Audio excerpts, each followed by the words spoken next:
Hey, JD here. Welcome to the Mead House. You know, over the past several years, we've brought you over 125 episodes of mead making, education, information, and entertainment. More than 80 guests have stopped by the Mead House. Professional mead makers, medal-winning home mead makers, competition organizers, experts on yeast and honey specialists have all visited to share their knowledge. The Mead House is produced for home mead makers and brewers looking for a bit of inspiration and information from the many guests and discussions we have here at the house. You can help support the Mead House by joining the Mead House Keyholder Club on Patreon. Just go to patreon.com and search for the Mead House. There's also a link in the show notes. For as little as $2 a month, you can become a key holder. We've teamed up with some great companies to provide thank you gifts for your support. So get on over to Patreon, join the Mead House Keyholder Club, and get your own set of keys to the Mead House.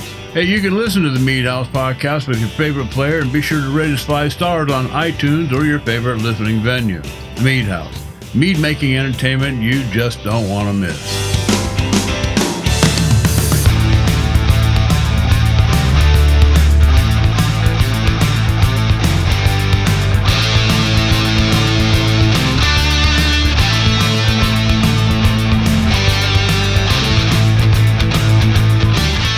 Laney Honey Company began as a beekeeping hobby in the 1970s by owner Dave Laney. In 1982, like so many others in manufacturing, Dave's job just up and disappeared. In order to survive financially, Dave and his wife decided to further develop their honey hobby into a small business. They expanded their operation to include varietals beyond the wildflower honey that they were selling. Today, the Laneys continue to offer as many unique varietal honeys as they can. Their Indiana bees produce wildflower, dune country, goldenrod, autumn wildflower, and they continue to work with other beekeepers to get the floral-sourced honeys that their customers prefer, like clover, locust blossom, buckwheat, and a whole lot more. See their list of available honeys at laneyhoney.com, and be sure and see their list of stores they currently market to, laneyhoney.com. Thank you for your support with the 2019 Iron Bee. Hey, welcome to the Mead House, and thanks for listening to episode number 134. You can catch the podcast on iTunes, Stitcher Radio, Spotify, iHeartRadio. There's just a whole list. They're all listed on the website. Hey, the Mead House is produced for home mead makers and brewers looking for a bit of inspiration and information from the many guests and discussions we have here at the house. Hey, you can talk to us. We're on Facebook, Twitter. We're both at the Mead House. Or you can just email us at info@themeadhouse.com. Jeff and Ryan are both seated at the bar. My name is JD Webb. Hey, last episode in segment 2, I told you that we were going to talk oatmeal cookies, chocolate chip peanut butter cookies, peach and apple pies, but it didn't involve cookie sheets or cake pans, more like fermenters and carboys. Tonight, instead of sending you off to Amaretti for some inspiration, we thought we'd bring Amaretti to you with returning guest Deborah Coletti.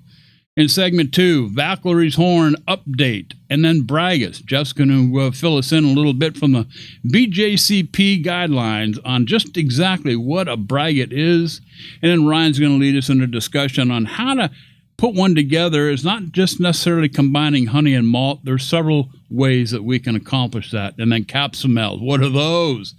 Hey, and then segment 3, Facebook friends. Of course, this is where we try to answer questions from our Facebook friends with no formal expertise other than what we've experienced in our own brew house. All that and more here at the Mead House. But first, thanks to all the Mead House key holders who help keep the Mead House podcast free. You too can become a Mead House key holder and help support the show for as little as $2 a month. We've got some great thank you gifts to send you. Get on over to patreon.com, search for the Mead House, or you can just click on the link in the show notes. What are we drinking tonight? I'm double fisting it tonight in Mead House tradition. In my first fist, I pulled a sample out of the 3-gallon oak barrel that has the blackcurrant and plum port mead. Now, it's been in there for, a good 3-4 months now. Now, that bourbon barrel had 3 gallons of bourbon in it for about 3 to 4 months. Seasoning up that barrel, nothing was in it prior to that. And so I dumped the port mead in there, the blackcurrant and plum. And I tell you, this thing is just amazing. I love it. It's not as alcoholic as your typical ports are that you get from your typical ports, but it's very smooth. It's fruity. The black currant, the plum is definitely there. This one was fortified with brandy. It also is coming through. I'm getting a little hint of the bourbon barrel. The char on the barrel itself is coming through. This thing is really coming together nicely. I got about another 3 to 4 months to go yet inside that barrel before we pull it out and bottle it. And in my second hand, guys, I'm drinking a Scotch ale that I put together, a Scotch Braggot ale. And this is I think, the third sampling that I pulled. Just about a 6-7 ounce pour. And my first taste of it, initially, I was a little disappointed. Now I use 4 ounces of the smoky peat. I'm not going to go through the whole list of steeping grains that I put in it, but it did have the 4 ounces of that smoky peaty malt, and it wasn't enough. I get just a hint, not even. I mean, if you didn't know it was in there, you probably wouldn't tell. But because I know it's in there, I can kind of look for it and I can detect it. So I wasn't real happy with that. Besides that, the flavors, unbelievable. There's a little bit of sweetness right up front. It finishes a little bit on the dry side. The caramels are coming through. I love this. I mean, if even without the smoked peated malt, this would be an outstanding braggot. So I'm even considering bottling this thing up and maybe sending it off to a couple of competitions. A little early yet because right now it's sitting on a honeycomb oak that was soaked in cognac. And it's not quite finished yet, but I am picking up little hints of the cognac, little hints of that wood coming through, but it's far from being done. So don't know whether I can get this thing done in time for Valkyrie's Horn or not, but hey, we'll give it a shot. So with that, hey, let's move on. Jeff, what did you put in your glass tonight, bud? Well, I heard we were talking about braggots, so I poured myself a couple braggots. In the one hand, I've got a glass of what I believe is Ryan's. It had a little sticker on the cap that said, I think, DRK BRD. A dark braggot. Mm-hmm. It Pretty is simple label. yeah, very simple, straight to the point. It's dark brown bordering on black and opaque as all get out. It has a very long-lasting kind of tan brown head, very durable. It's got a good amount of carbonation to it that I appreciate. The nose has some roastiness. I'm not sure about the honey character so much, but it's almost got like a kind of a fruity, kind of tangy scent to it as well. On the first sip, I'm getting. It's funny. There's the roastiness that I would expect from a dark beer, whether it's a porter or a stout, but there's also kind of a fruity tanginess that brightens it up and makes it actually kind of lively for a darker beer. So it's lighter in body than it's lighter in character, not quite body, but it feels like it's not heavy, despite being, by all appearances, pretty heavy. And it finishes nicely. It's got a kind of a lingering taste in that tartness as well. Ryan, what went into this? This is a Fauché braggot. So you're getting some of that tanginess possibly, or some of that from the caramelized honey, and really used a lot of, I don't have it in front of me, I think it was like black malt and roasted barley as kind of those grains to darken it. And then if this is again, I don't have my book in front of me, but I think I used like a dark monastic or a dark Belgian yeast with this, which could have also added to some of those fruity esters that you're tasting. This is one that I really enjoy. This one typically gets pretty good reviews whenever I take out a bottle and pour it around. Yeah, it's very yummy and pleasant. I'm enjoying it quite a bit. My other glass is actually one of mine. It's the Saison Braggot that I made a second batch of last summer. And if you guys remember, this is the one that I played with a lot. My first Saison Braggot I was pretty pleased with. I changed up the yeast and used the Space Ale. I think it's BE134. And then aged it on some Spanish cypress and used some smoked peppercorns that I got from Mountain Rose. And, I'm not saying this is bad, but I think if I had a little bit more caution into throwing so many different unknown elements into it, I might have made it a little bit better, because there's just a little bit of a kind of a lingering bitterness that I didn't get out of that first batch. And I'm not sure if that's from the peppercorns or from that Spanish cedar. The cedar it's not oak. It doesn't have that oaky character that's going to round things out quite the same. So there's kind of something that lingers on the palate, and it's not the most pleasant flavor. So I think this could have ended up better if I had played a little bit more caution. And just, been a little bit more circumspect as to what I was throwing in the brew. Still pretty good. Still pleased with it. But I think if I go back and do this a third time, I'm probably going to be a little bit more circumspect with what I put in there. Probably to keep it a little bit more simple this time. All right. So, Ryan, what's in your glass? Yeah, Ryan, what's in your glass? I'm doing a Braggot tonight as well, but I am doing the mixed style of Braggot. So I've got a bottle of a very bitter IPA and then a bottle of semi-sweet, and am blending them right in the cup, trying to figure out the right kind of proportions.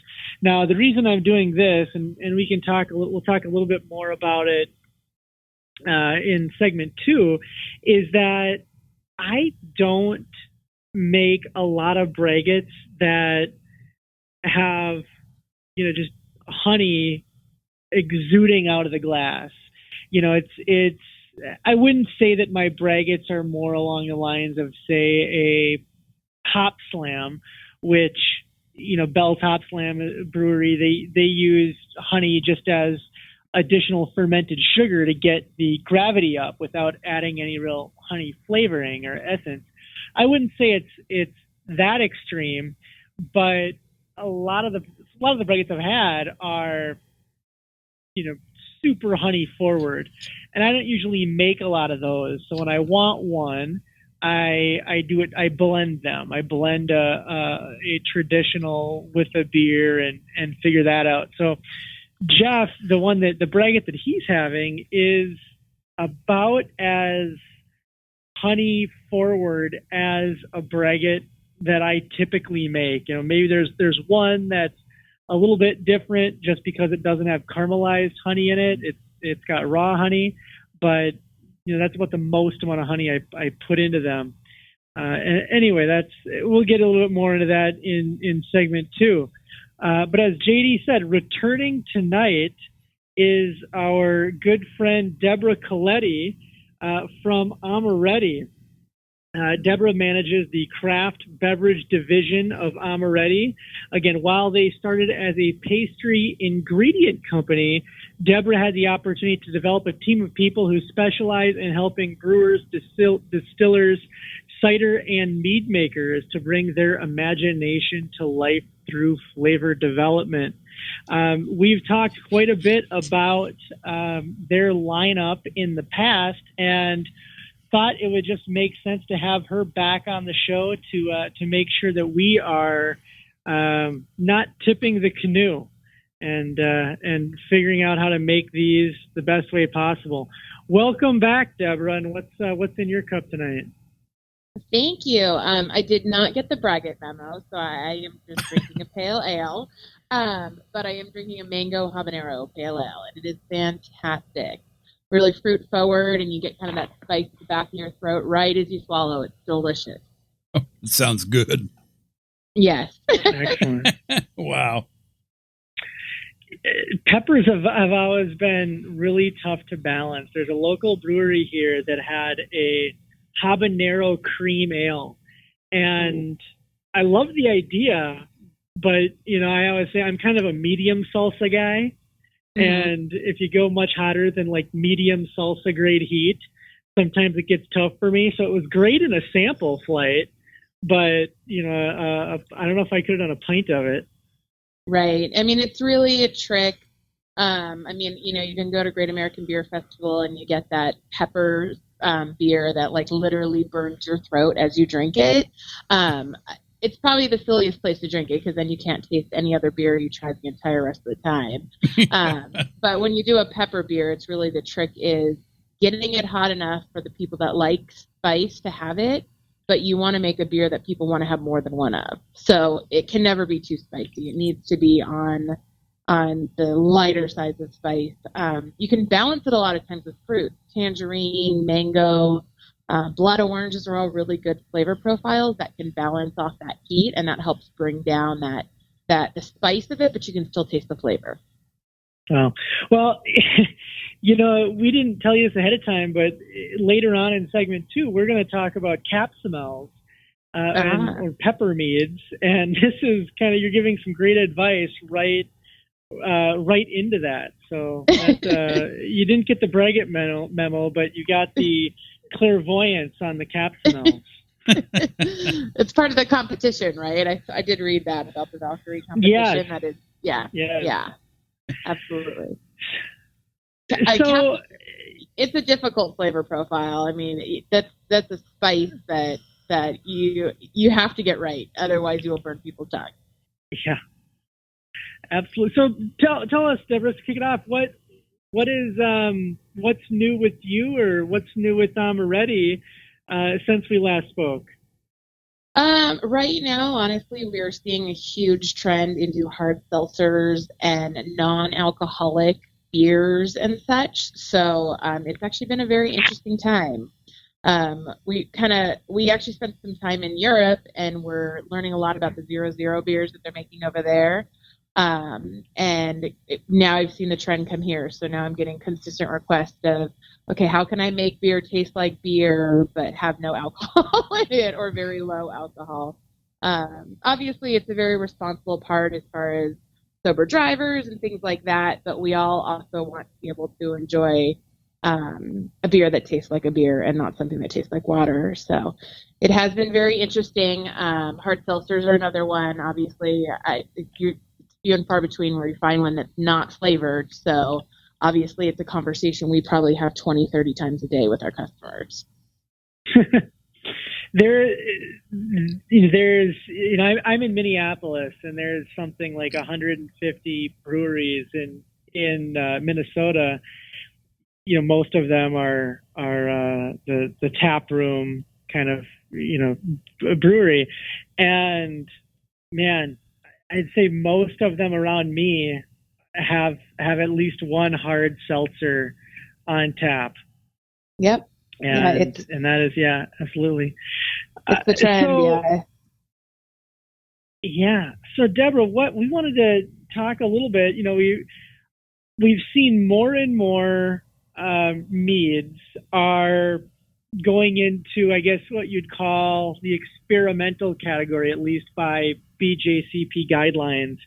Things like banana bread meads, or pistachio Oreo cookie meads, or chocolate bacon meads, and a lot of different flavors. I think blueberry pancake meads, and as I think JD we were talking at HomebrewCon once, I think at Club Night, we did see a guy put a German chocolate cake right in secondary.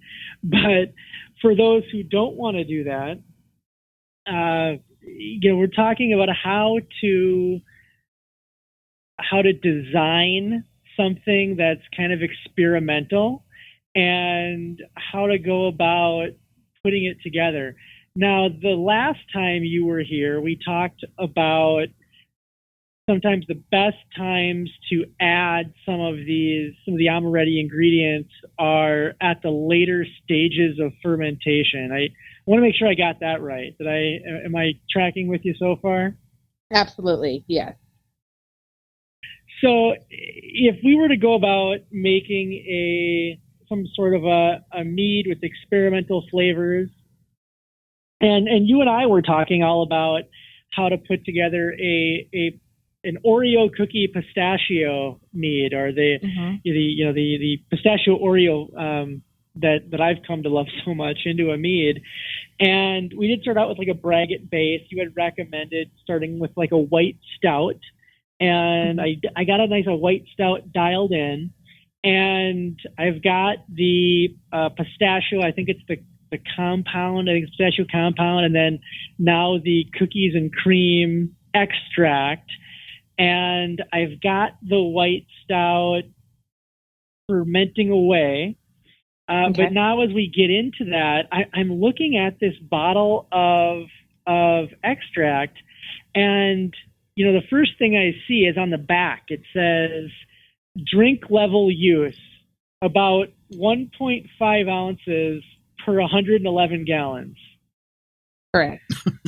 How does a home brewer think about how much should I using am I using like an eyedropper, or how should I best think about using these extracts in, say, go a back to 5-gallon chemistry batch? class. Yeah, you're in chemistry class. You're using that little pipette. That's exactly what you would use. The benefit to the extract is that because there are no sugars in there, you're not worried about fermentation. So for the stout that you're making, if you're adding the cookies and cream during fermentation, like suggested, because it has sugar, let it do its fermentation, get the flavor profile where you need it to be, and then once fermentation is done and you can taste the beer, you can now add the extract as needed. So you can add, go off of our baseline, but start on the lower end of our suggestion, put in a few drops, mix the beer, taste it, and you can add as needed. Because there's no sugars in there, that's why you could do that. Normally, you would need to ferment off sugars. So when you're doing combination flavors during fermentation, you kind of have to get it accurate from the get-go. The great thing about an extract is it can be added after the fact, so you can always add more. You want to err on the side of caution because you can go overboard with an extract very easily because they are very strong. Now, if you're using an extract and you're putting in your drops into your batch, is that flavor, when you taste it, am I tasting it immediately, and is that the flavor that I can expect throughout, or do I need to say let it kind of come together over the course of a day or a day and a half, and then taste it, see if we need to add more? It's actually flavor specific. It's kind of a unique idea. If you put a pepper in there, I would say yes. You need it to let it sit for a few days. Peppers develop their flavor over time as they kind of soak up all of the filament that's in the beer and anything that's left in there. So a pepper beer will taste differently on day one than it will a couple days down the line. But once you get to about 3 or 4 days, that should be the flavor profile that you'll have for the rest of the time that before the beer is drank. But if you're talking about like a peanut or a nut, you'll still get that. But when you're talking about most fruits, or in this case, when we're talking about the pistachio, because it's the lighter end of the nuts, you'll be fine. But when you add it, as long as you've mixed it all the way through, it's going to taste the same on day one as it is 10 days from now. Okay. Now, I'm using this as an example, but I'm trying to broaden out, what we could talk about. So here, in this specific example, we're talking about 2 different flavors. What kind of advice do you have in terms of blending on maybe it's 2 or 3 different flavors together. So in this case, it's the cookies and cream and the pistachio. But if you wanted to do, like I said, chocolate or bacon or maple syrup and banana or things like that, how do you start thinking about blending those flavors together? So the important part is to look at how strong the flavor profile is. So if you're talking about banana, it's a very mild flavor. If you're talking about raspberry, it's a pretty strong flavor. So what I would do is blend them on the side before you even add them to beer and kind of get the right ratio that you think works. So in this situation, pistachio is going to come out much stronger than the cookies and cream.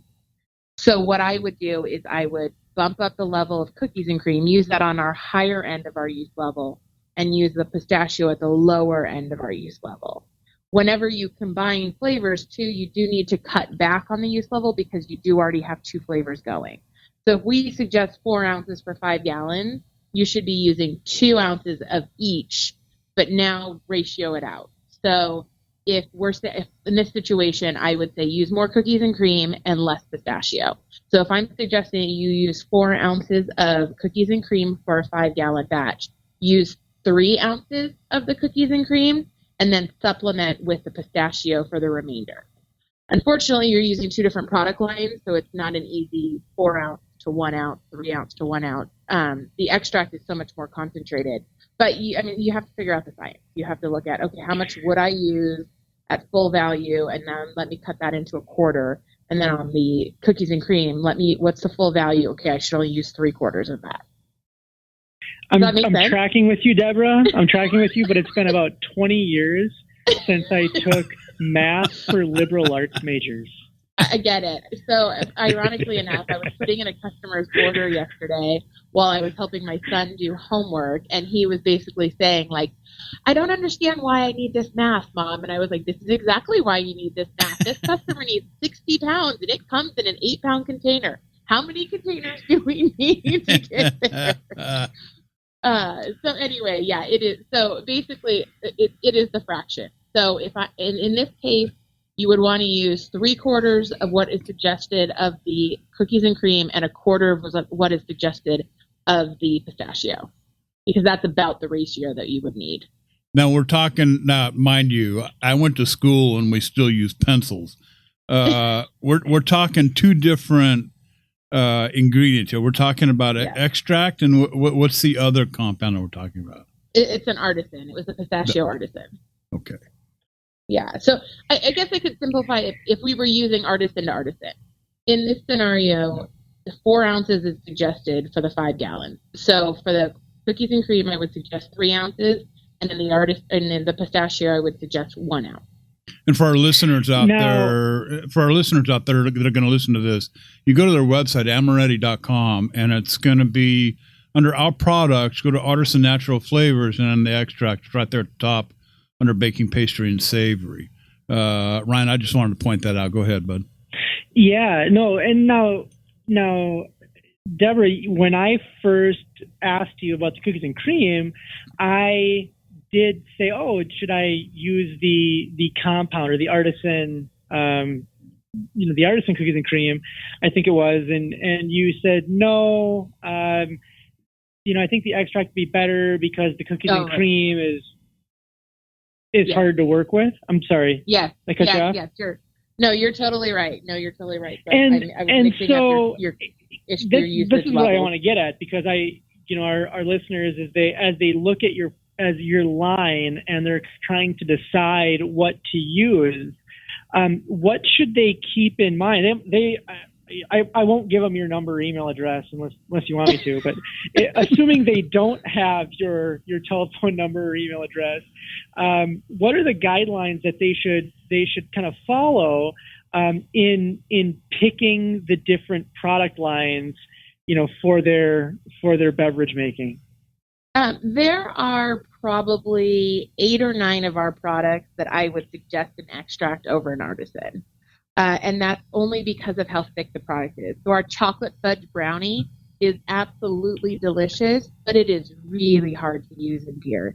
You need to melt it and then let it cool before you add it. Cool and add it before it gets cold or warm again. And I mean, it's easier just to use an extract. So there's a few of our products. Cookies and cream is a good example as well. It's a thicker product. The best suggestion I can give you is that if you are placing an order on our website, there's a little spot that says ask a question or note. And if you put a note in there and just say, is this good for beer? My web team will see that note and they will shoot me an email. They will shoot someone else on my staff an email and say, hey, can you look at this order and make sure the customer is ordering the right thing? And we will absolutely do it. And probably 5 or 6 times a day, I look at orders and I send customers emails and I say, hey, are you using this for beer? I wouldn't really suggest this. Maybe we have a better option for you. With 3,000 products, it happens often. Okay. Yeah. People are starting. Go ahead. Can I want to kind of play a devil's advocate here because there are suggested amounts on all these products, like the artisan compounds. Generally, we were talking about 4 ounces for a 5-gallon batch. Strictly devil's advocate here, but if somebody wanted to throw caution to the wind and really wanted an intense flavor, would they have any negative drawbacks if they wanted to use maybe 2 or 3 times that recommended amount? Would they risk any off flavors or like weird body or consistency issues with the meats or beers in that case? Yeah, in an artisan, no, you wouldn't really.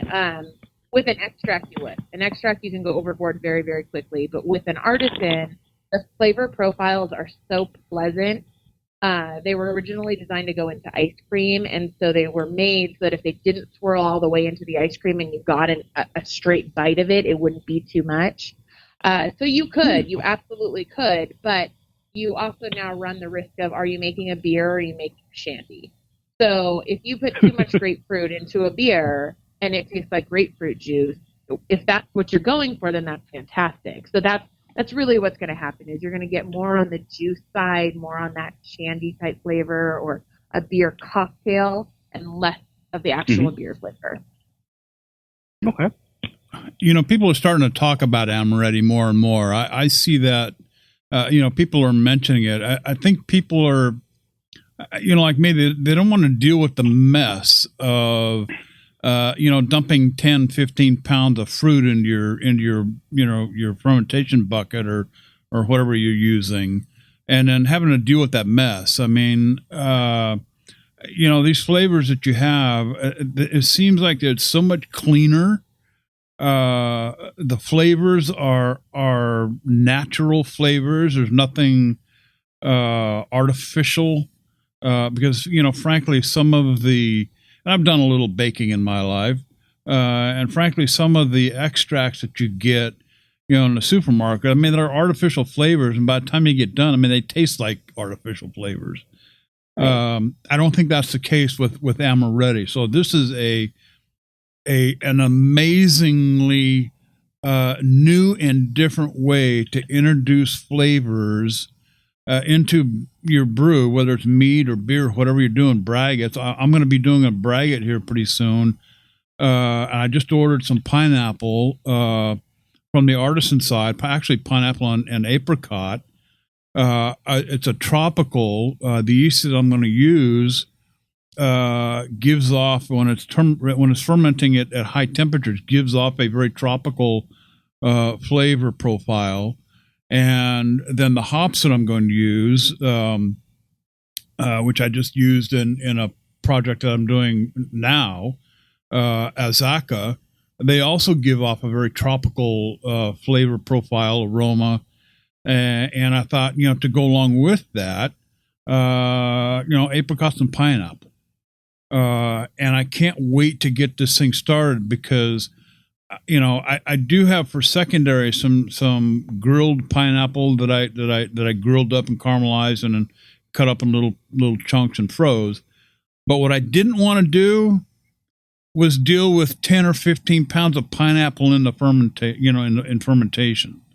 And I think this is a really, really clean and a very specific way to deal with flavors. And my God, the amount of flavors. Again, Amaretti.com for our listeners out there. If you haven't seen it, you got to check this out. I didn't have a question, Deborah. I just wanted to make that statement, you know? No, I appreciate it. Yeah, it really is. It's about consistency as well. And, you know, the great thing about home brewing and, you know, doing this at home is you're not going to make the same mead or the same cider or the same beer more than once too many times, right? You always want to make the next great thing. But you know what? Maybe if you do make a really, really good batch and you want to enter it into a competition, you want to be able to recreate that flavor. And if you're going to the grocery store in May and getting the most fabulous strawberries you've ever purchased, but then you go to enter a contest in September, you're not buying the same strawberries. It doesn't matter where you're buying them from. They're not the same. So what we're offering is the strawberry you buy in May is the exact same strawberry you buy in September. Yeah, absolutely. Absolutely. Ryan, I think I cut you off, but go ahead, man. Yeah, as I was just perusing through the site again, so I saw the edible perfume sprays. Now, we sometimes throw, I don't know, kind of quasi fancy. I don't know what the term is for that. You know, bow tie and a t-shirt. You know, like little, you know, dinners or cocktail parties or things like that, and try to make sometimes you know, like a mixologist style cocktail. And as I was looking at these, is this now sometimes you go to a fancy bar and they're misting the glasses before they put in your gin or whatever it is that you're having.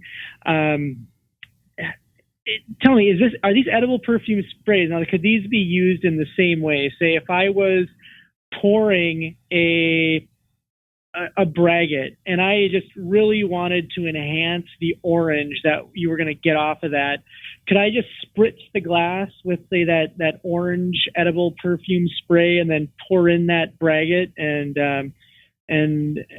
seem like I did something a little more magical? That's exactly what it's for. So the first part of taste is smell. So when you take an edible perfume, which is the majority of it's alcohol, so that smell permeates through the air. So if you take an edible perfume and you spray it in the glass, that is the very first thing that they're going to smell as they're bringing that glass to their mouth. So if they're smelling in the orange, they're tasting it before it ever even hits their tongue. Wow, I can see the wheels turning in Ryan's head. Wow. Yeah, I mean, I'm almost wondering if this something like that. And I'm just kind of spitballing here. Let's say at bottling, is this something that you might even just spritz at the right as you're bottling into the bottle and have it just kind of explode out once you open it up? You could. I don't mean explode in a fizzy way. I just mean would the aroma survive kind of being bottled for an amount of time?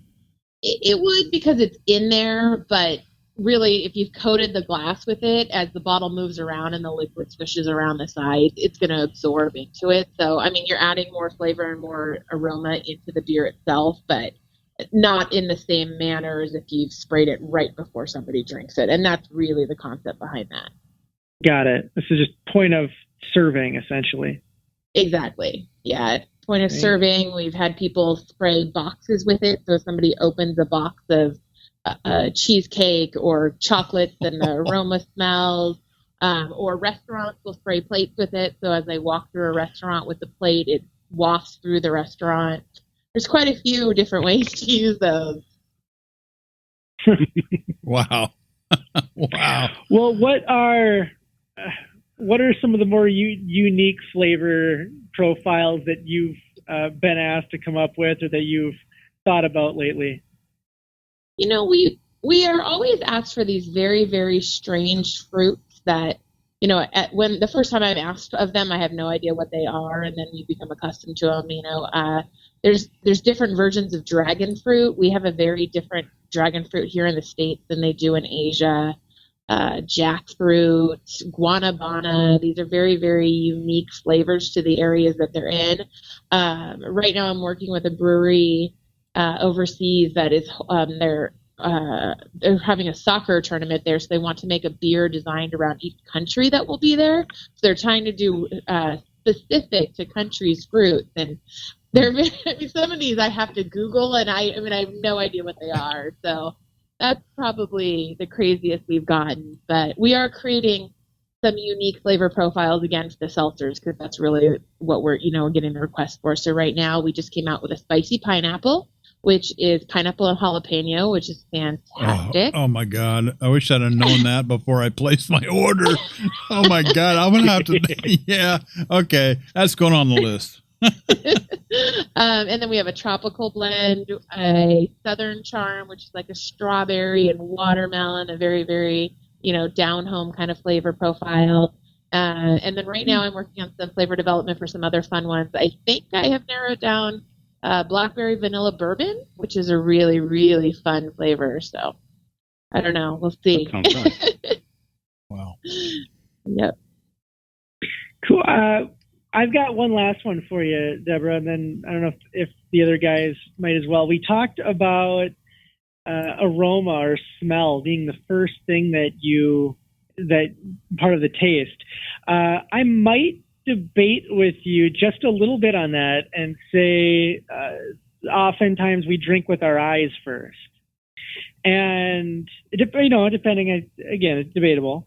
And we've seen some folks get creative with that visual aspect. And I'm thinking about a couple of fruits, in particularly watermelon and strawberry, that start out this gorgeous red color, and then through fermentation will kind of go to a straw or very light. And there have been some very accomplished mead makers that we know who have decided to bring that flavor back a little bit with some food colorings. And now you being Amaretti also have food colors. Tell us a little bit about the use of those in trying to create a visually appealing or stunning looking beverage. Absolutely. And I do stand corrected. You're right. We do taste first with our eyes. You're absolutely right about that. The number one flavor or color that we see people purchasing is red, or a pink, or a purple, somewhere around that line. Usually for exactly what you're saying. So they're doing a raspberry, they're doing a strawberry. They want the beer to look like the fruit is in there. Our blueberry naturally gives a very, very beautiful pink color. So blueberry is often used to get that flavor, that color profile. But we do see a spike in September for October beers, for pink beers, for pink boots, and for breast cancer awareness. So that we do see this surge of pink beers that come out at that time. But then we have brewers who like to use it all year round. We have a brewer that purchases purple food color for some weird, off-kiltered idea that they came up with one day, and it just stuck. So now they have a purple beer. We have a natural green, but we actually suggest selling our alfalfa to get a green food color if you want to do something fun for St. Patrick's Day. And then that alfalfa will give you a green color, and it'll play off of the hops because it's so close in family that the flavor profile will be there and it won't change the flavor of the beer. And then occasionally we get some weird requests too. Patriots are in the Super Bowl again. Okay, we need blue beer, something like that. Yeah, glitter. Oh, wow. Excellent. Well, thank you. Jeff, JD, do you have any last questions or thoughts for Deborah? I could stay here all night and talk to Deborah Coletti from Amaretti about all of the different flavors, but our show is only 90 minutes long, guys. Deborah, definitely going to have you back again. You're welcome to the Mead House at any time. Jeff, have you got anything for Deborah? One final thought. I know we talked about Ryan's Brew, where he's combining the artisan compounds and the extracts. Let's say he wants to bottle up a couple of those and just sit them in the back of his cabinet for a year, 2 years. Is one of those going to be better than the other at retaining those flavors?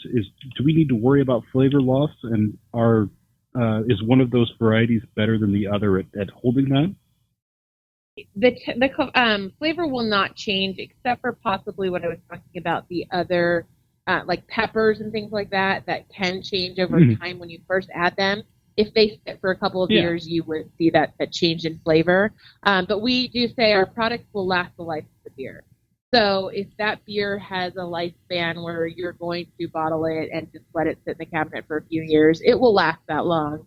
If you add it to a hoppier beer that only has a 3-month shelf life, it's probably the flavor will have the same shelf life. Good to know. Okay.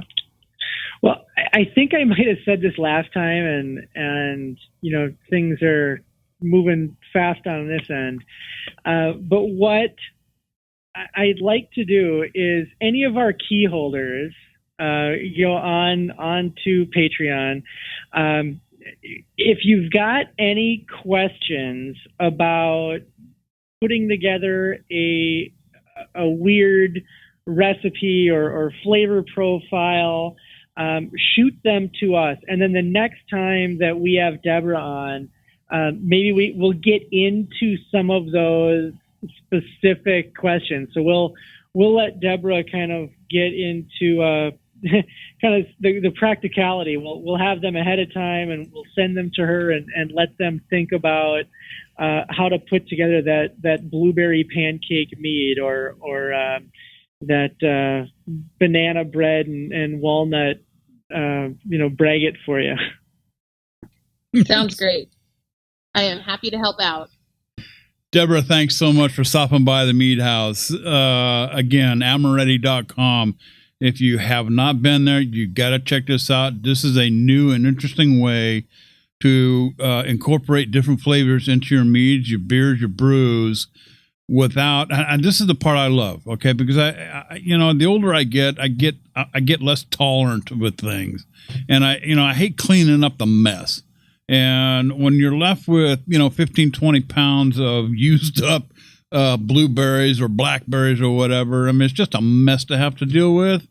But if I can just get the flavor in a little jar and have the same impact, Amaretti.com is where you need to go. And thank you so much again, Deborah, for stopping by. Again, welcome to the house anytime. Thank you. It's a pleasure being here. Good talking to you tonight. Bye-bye. Bye-bye. Guys, I couldn't be more serious. I mean, the older I get, the less tolerant I get about a lot of things.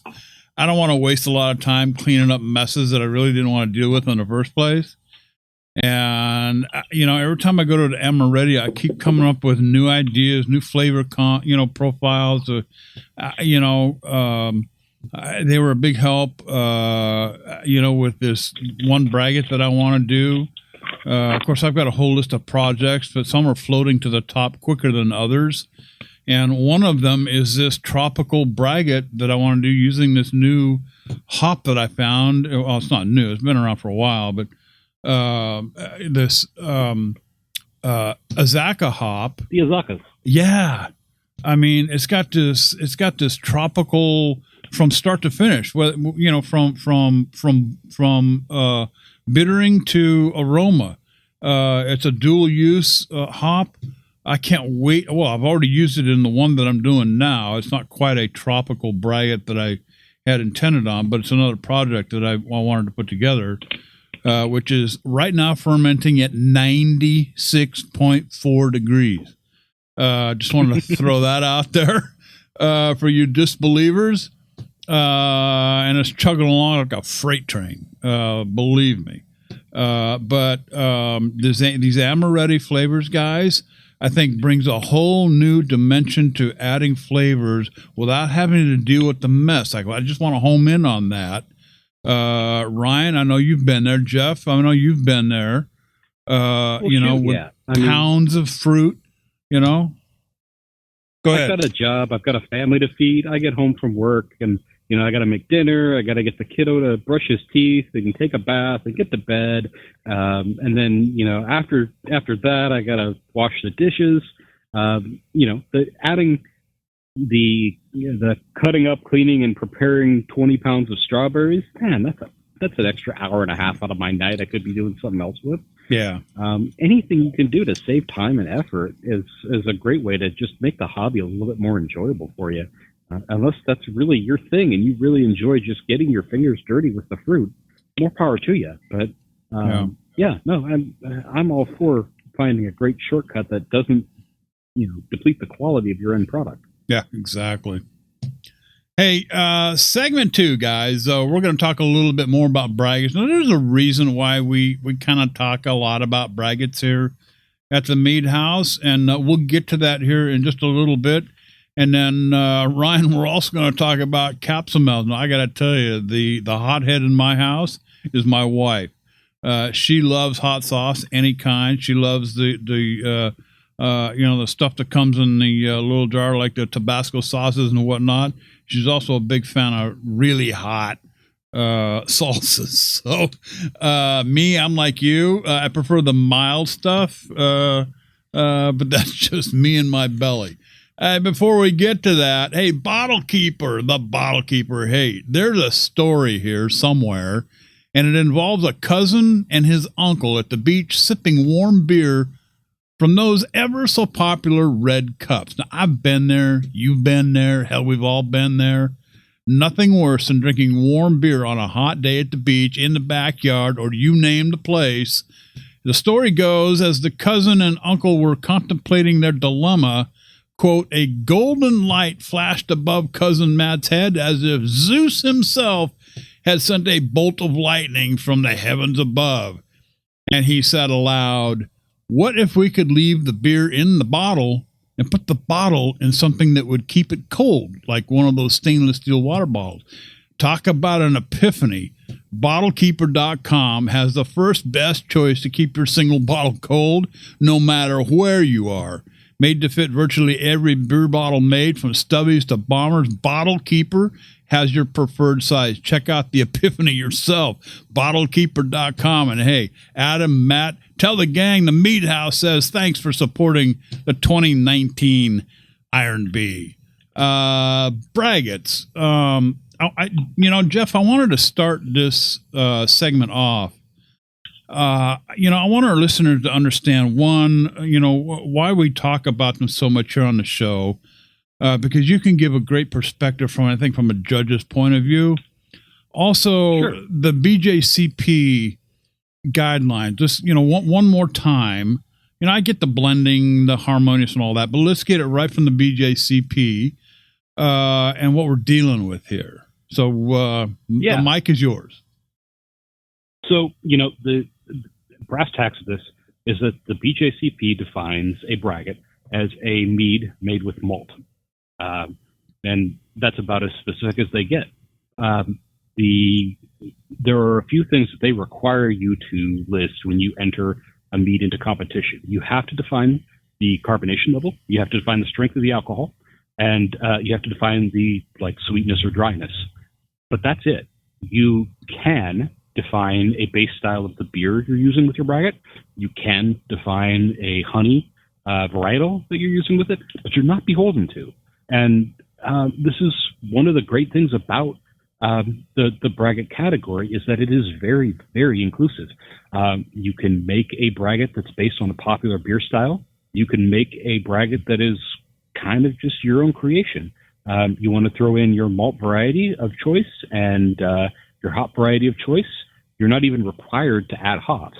It just needs to have a level of honey and a level of malt, and they should both be present. And we talk about a harmonious blend. That doesn't mean that they are equal. One can be stronger than the other, but they both have to be there and they have to play nice together. That's about it. So there's a myth out there. Let me interrupt a minute. There's a myth out there about it having to be 51% of one or the other, or 50% of one or the other. That's pure malarkey, right? Most competitions that I've entered, most competitions that I've judged at, they have never required a recipe like in brass tacks, X amount of honey, Y amount of malt, to be included with that entry. I'm not saying that none of them do. There may be one or two that do, but the majority of them don't. So there's at the end nothing. of the day, there's nothing in the BJCP guidelines that specifies the percent of fermentables that must come from honey or malt. Yeah, right. At the end of the day, you are the only one that's going to know your percentages unless you go telling people. They do specify that products with a relatively low proportion of honey should possibly be entered as an alternative sugar beer in a beer category as opposed to a braggot. But that's really all they have to say about it in any shape or form. You're left with a quite wide field of what you could consider a quantity of appropriate honey versus malt. As long as they are, like I said, they're playing nice together, they are a complementary, amount. I think the field is wide open, and I think they almost have to declare it that way, because if you consider the difference between, like, saying, well, let's look at a Pilsner braggot, you would probably have relatively less honey to compete with that very light malty character versus a porter or a stout that has a lot of malt character to it. You would want more honey in your mouth just so that honey shows up and doesn't get lost. You're either going to need to have a very strong varietal honey or a lot of it, one way or the other. So playing in absolutes doesn't work because there is such a wide field of different ingredients at play here. And I think that is, that's also part of the attractiveness of this category. There are so many different kinds of honey, like we've talked about so many times, and there are so many different varieties of malts. There are so many different base styles of beer that you could take inspiration from. And I think Ryan talked about this 2 or 3 episodes back. There are those that would say, well, I'm going to make let's take my example for brass tacks. Well, I'm going to make a Saison braggot. And so there are those that would say, well, I'm going to make this as faithful to a Saison with a little bit of honey character to it as I can. And that's good and fine. There are also those that I think, the route Ryan was suggesting and the route I would suggest as well, take an inspiration from a Saison braggot and do your own thing with it. Make it the drink you want to make. Now, that may lose you some points if you declare it as a Saison braggot, and it doesn't quite fit that category. But at the end of the day, you do have to kind of decide whether you're making a drink for a competition or you're making a drink for yourself. This Saison braggot is a perfect example. I'm not going to enter this into a competition because it's not strictly a braggot anymore. It's been spiced. It's been aged on cypress. It's got stuff that would make it experimental more than a braggot. And I could enter it at that, but I'm just not as crazy about it as I could be. So, can I jump in there, Jeff? Please do. Because this is what you're saying is, I completely agree with everything you're saying, which is a great way to start a phrase, right? Yeah. But I've seen competitions that basically, as long as it has malt in it, they consider it a braggot. So I've seen things like coffee braggots or shandy braggots or things, like you're saying, things that, depending on the way that you read the rules, would move it into a experimental category. I've seen things meddle in braggot categories that are, that are kind of more like experimental beers or like spice and vegetable beers or fruit beers. Mm-hmm. If you're looking at the beer guidelines, so I'll go back a step. I saw one, I think it was, like coffee spiced braggot or coffee and spice braggot. I forget exactly what it was, but it won, a medal in the braggot category, and this it obviously had malt in it, and that was it. So I think there is some ambiguity on the judging level where a lot of people simply just say, hey, look, if it's got malt, it belongs to the braggot category. Mm-hmm. Yeah, I think there is a level of ambiguity there. I mean, if you look at the BJCP guidelines as stated, they show that you should have malt, you should have honey, and optionally hops. They make some allowances for smokiness in cases like the base style of beer has some smoke in it. They make a case for oak. And beyond that, other ingredients they suggest should probably go in the experimental category. That said, in practice, there are plenty of varieties of beer that we find in, like our local liquor store that it's not uncommon to have coffee in. The coffee porters, coffee stouts. Yeah. I could definitely make a case for including coffee in a beer style, just as a base style. So I think in practice, there's definitely some levity there, some give and take, some pull, to include other things other than those ingredients, especially if you've got an established beer style that has those in it. It may not be the 200-300-year-old traditional German Hefeweizen or the classic styles, but if you can find a beer in practice that has that style in it, whether it's a little fruit, a little coffee, whatever, we're in a craft beer, craft beverage renaissance, and I think that I would, as a judge, be willing to give a little leverage there, and I can't speak for every BJCP judge ever, but I could definitely make a case for it. Before I turn it over to Ryan for Valkyrie's Horn update, one of the reasons why we talk so much about braggots here, there's kind of a mission that we're set out on here, and it's a style of mead that I enjoy the most over any other style. And that's not to say that I don't enjoy other meads that are not braggots. That's not the case at all. But I think, we're trying to do our part here at the Mead House to push this category that is so, I don't know, Ryan, I don't want to use the word abused, but it's a category of mead that is not produced a lot. I don't know if it's because people have some difficulty with it or whatever the reasons might be. But it's a category that needs to be judged upon itself with other braggots, not with other different styles or different categories of mead. That's kind of my thing about this whole thing. I mean, besides, I love braggots. I mean, I love them. So, I think one of the reasons that they might be less popular, and this is just pure conjecture, is that braggots are very rare to find commercially. Yeah. Most meaderies operate under a winery license, right? Meaning that they can't even have malt on their premise, and so most meaderies can't use malt. They're not making braggots. Breweries are most oftentimes, they might make a honey beer, but they're not, sometimes they'll call it a braggot style or something like that. But it's just not a style that you see commercially very often. That might have something to do with it. That not seeing it commercially very often is because of the legal standards. Okay, Valkyrie's Horn, guys, and ladies.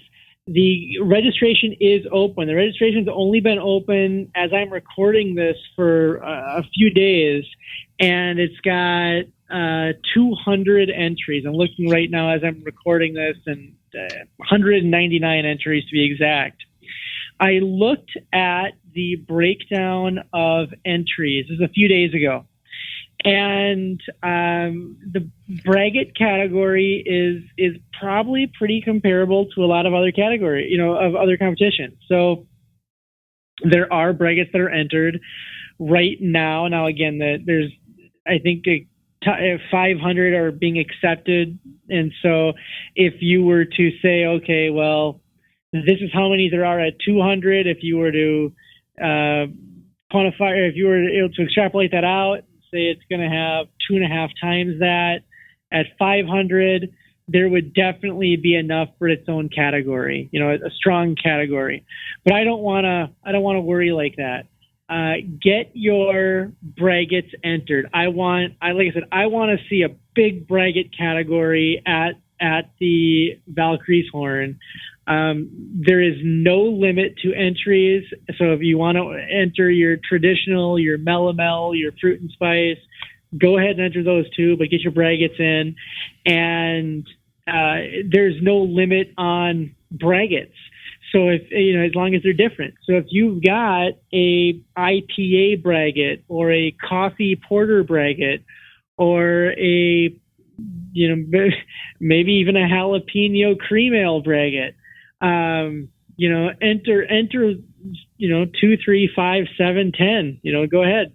Enter these in. I really want to see this. I'll give another update next week on where we're at, but I really want to see those braggots, coming on in. Now, I know what you guys might be thinking. Hey, I don't make a lot of braggots. I don't know if I have a chance. I've got some good news depending on how you look at it. Arguably the best competition braggot maker in the world, Josh Mahoney. This is the guy that scored double 50s, double perfect scores at the Mazer Cup with his braggots and has won something like 99 of the last 100 gold medals in braggots at the Mazer Cup, is not entering braggots into Valkyries-Horn. What? Why? Why do you say? What happened? That's because he is acting as the Valkyries-Horn entrant registrar. And so because of his leadership position at Valkyries-Horn, he decided not to enter the competition. He didn't want there to be any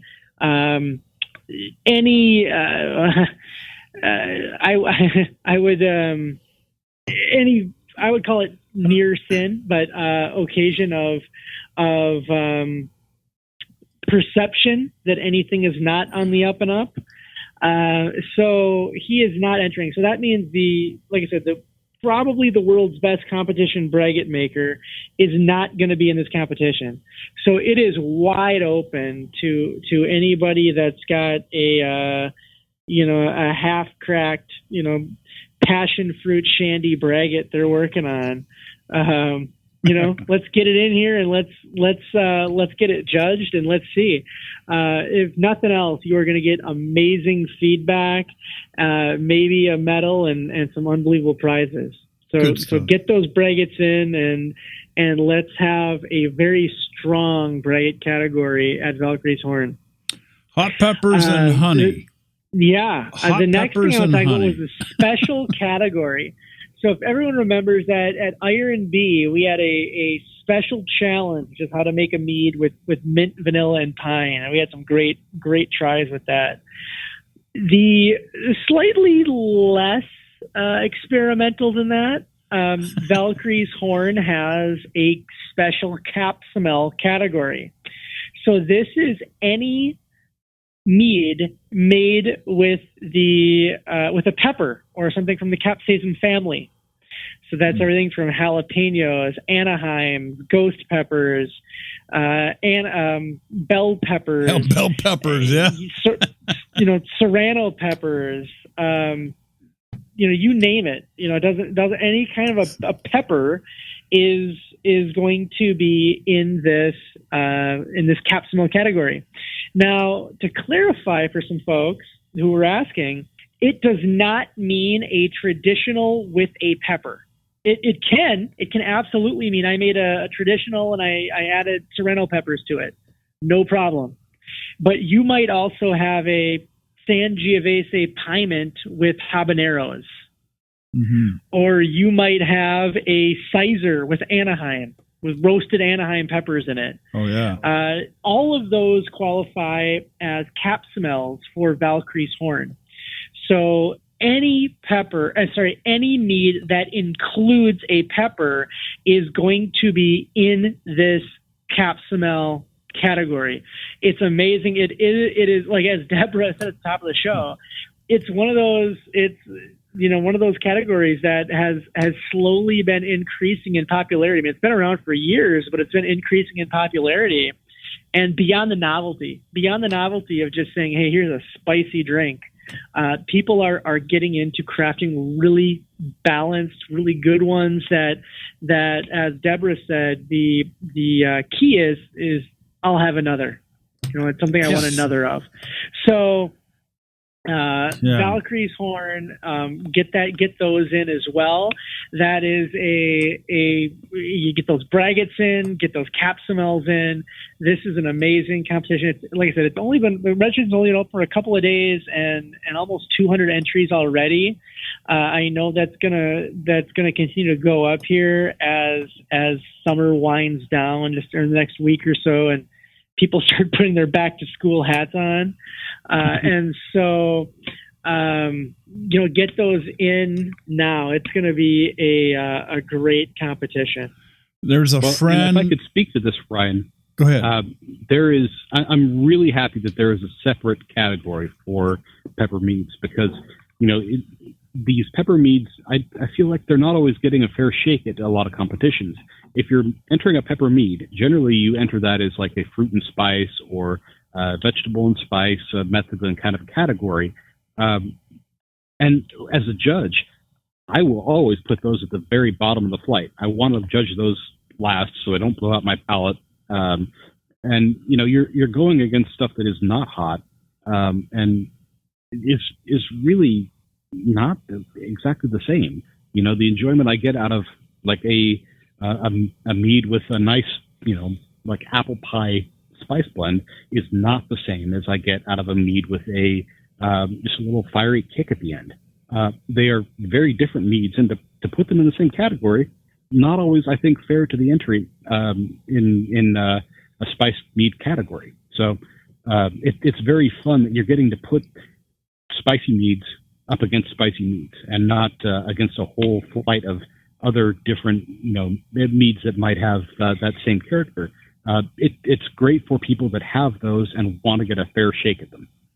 Yeah, and just to clarify again, there's no limit. So if you have 10 different capsamels or 10 different meads with peppers in them, you can enter all 10. So like I said, a Sangiovese with habanero, or a Sizer with roasted Anaheim, or a sweet traditional, a sack strength sweet traditional with bell peppers. With ghost red peppers. Yeah. You might you go ahead and enter all of them, and it'll be a really fun one. JD, you were going to say something here. Yeah, Let me try to help inspire some of our listeners out there. Let's flip over to the culinary world here for a minute. Let me tell you something. One of the best meals that I love to cook here at the house is a nice baked halibut with some pineapple mango salsa on the top, a little bit of cilantro, a little bit of lime drizzled over the top. What about a pineapple mango salsa based like mead? Okay. There's a guy out there that's one of our listeners out there, Moises Martinez. This cat is a culinary wonder. If you ever go on his Facebook page, once in a while he'll put up stuff that he's cooked. Now this guy, he likes to play around in the kitchen as much as anybody. Okay, Moises, this is a challenge out to you, bud. I want to see a capsamel come from you, something along the lines of a tropical pineapple mango salsa type of thing. Something would be an easy drinker that you can enjoy along with some maybe a little plate of nachos. Come on, Moises. Let's get that one going.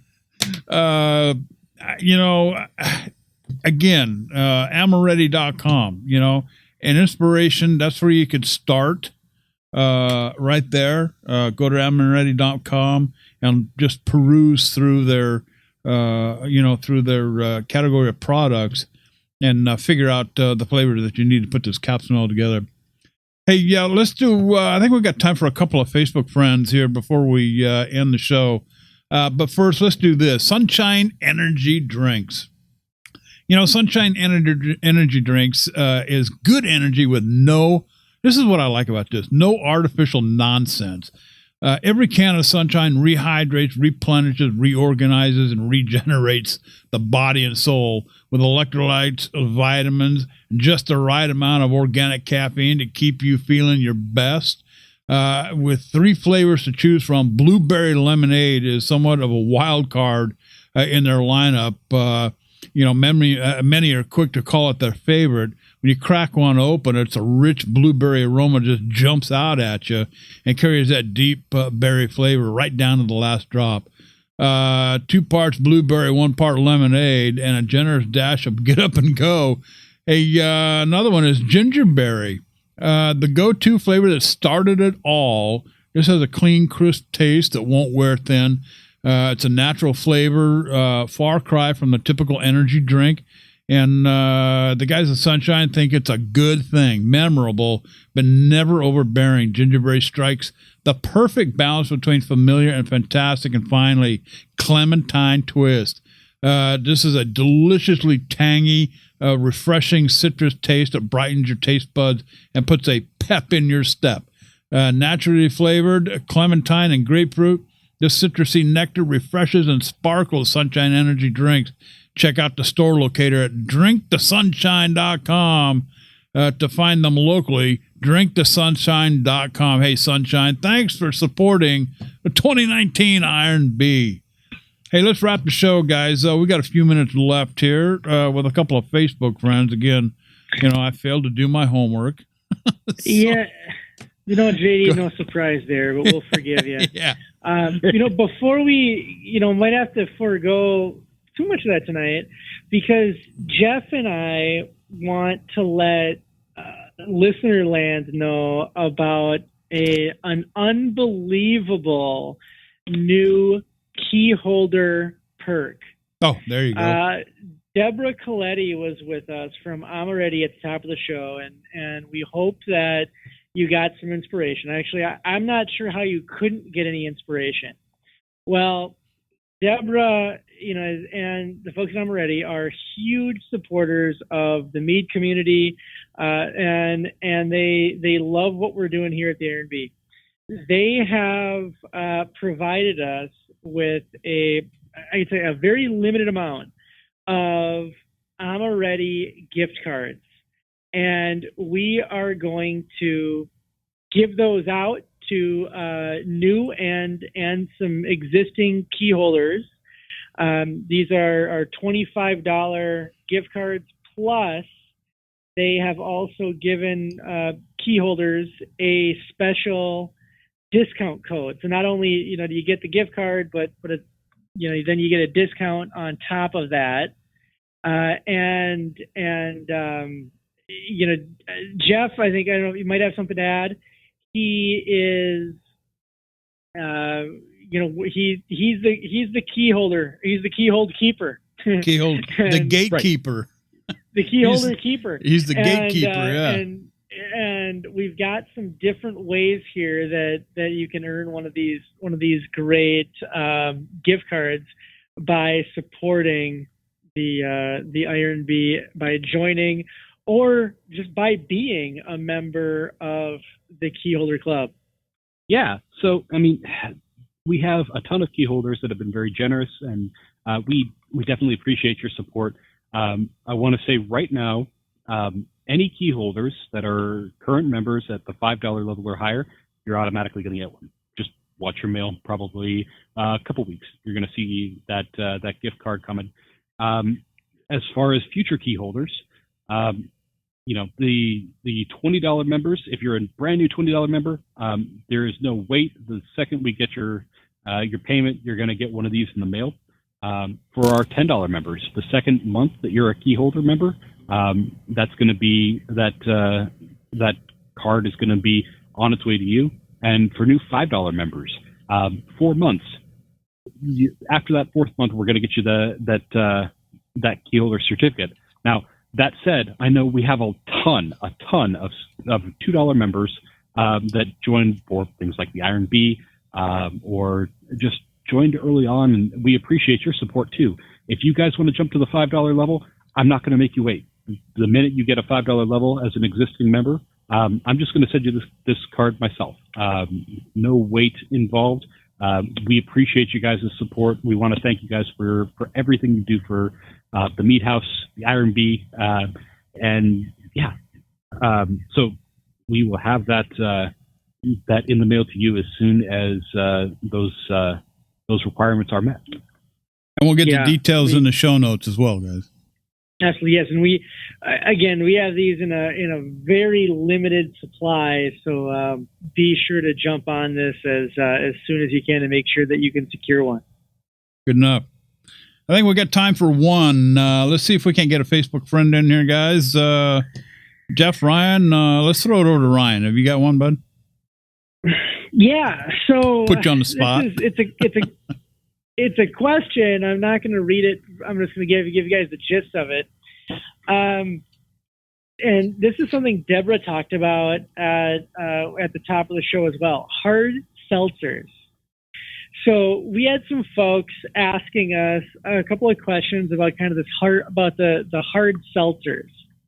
Well, Andrea, my lovely wife, went on a it's lake season in Minnesota, and I don't know if if you're in Minnesota, Wisconsin, Michigan, at least in those states, you understand what lake season means. And everybody's got a cabin, in the northern part of the state. You go up there and spend time, and beautiful, gorgeous.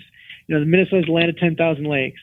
Well, Andrea was up there. We were visiting friends. It was actually one of her friends' cabins that we went over to from our cabin just for a little day trip. And these hard seltzers are becoming very popular. Like White Claw is one of the big ones. I think Truly is another big one that you can't turn around without seeing these things. And they're typically, like 5% alcohol by volume. A lot of them talk about, 0 carbs, 0 sugar. They're relatively dry. They're not sweet or sugary the way that, sometimes you might have had Bartle and James or Mike's Hard Lemonade or Sky Blue or, the Jack Daniel's Country Poppers or, Zimas or things like that, way back when. But they're pretty clean tasting. So the question was kind of about how would you make like a hard seltzer mead.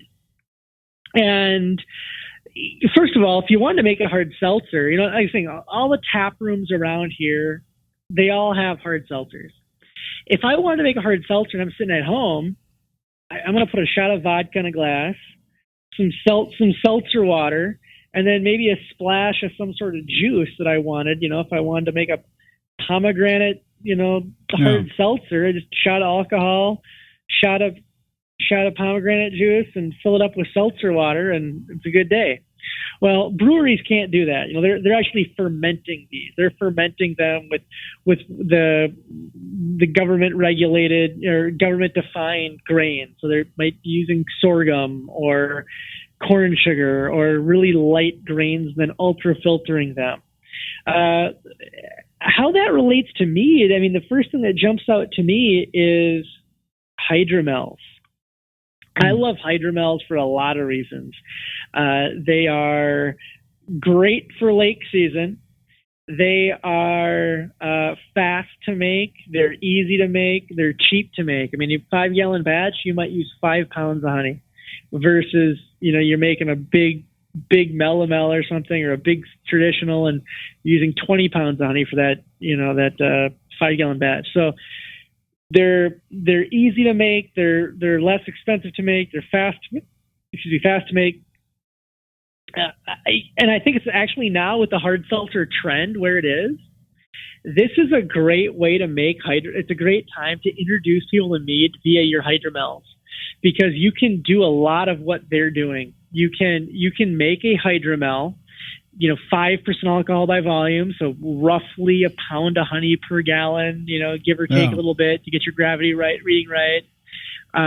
Ferment it pretty dry, and then add, if you want to add a little bit of flavoring, you can use some amaretti extract to get a little to essence it out and keep it really light in color, or you can just add some strawberries or whatever you want, and then carbonate. And a lot of these are carbonated, and carbonate them in the keg, or if it's totally dry and then you want to bottle carb it, you can do that as well. But that's just kind of where my head to when I saw the question about making a hard seltzer mead. I think that it is just, that's what you do. You go right to a nice light carbonated hydromel, and go from there. I suppose if you want to play around with it, maybe you could play around with some brewing salts, the way that maybe a brewer might if he's trying to dial in a water profile. But I wouldn't even worry about that unless you want to go to like level 10. I'll kick it over to you guys. What I guess number one, have you seen the hard seltzer trend? And then what are your first thoughts about a question about making a hard seltzer mead? I have no idea what a hard seltzer is. But then again, okay, Jeff. Yeah. Absolutely, I have seen the hard seltzers. They're here too. They're not quite as prevalent. It sounds like they're in every brewery down there. What I'm seeing here is more craft soda than hard seltzer. A lot of the breweries are, the small tap rooms, they want to be inclusive to kids, so they've got fruit-flavored sodas that they're offering along with their beer lines. That said, I think this is a fantastic idea. I talked a couple episodes back about the hibiscus and lime mead that I made based on some ideas I got off of Brett Guthrie's interview. And, like I said, that's 9 days pitch to glass, and that includes a day for letting the hibiscus and the lime and zest and things like that just kind of soak in and give up all their good flavors, and another day for carbonating in the fridge. This is ridiculously fast. It's a hot time of the year. If you're in my part of the country, it's going to stay hot and muggy and nasty until mid to late September. So you can have a great drink that's, very light, refreshing, easy to drink. It's very approachable for people that have maybe never even heard of mead. This is not hard. You throw in a pound of honey, like Ryan was saying, pitch some of that fake yeast from Omega. You're in business. You're off to the races, and you've got something drinkable in less than 2 weeks. This is a fantastic idea, and the palate is wide open. You can throw in fruit, you can throw in spices.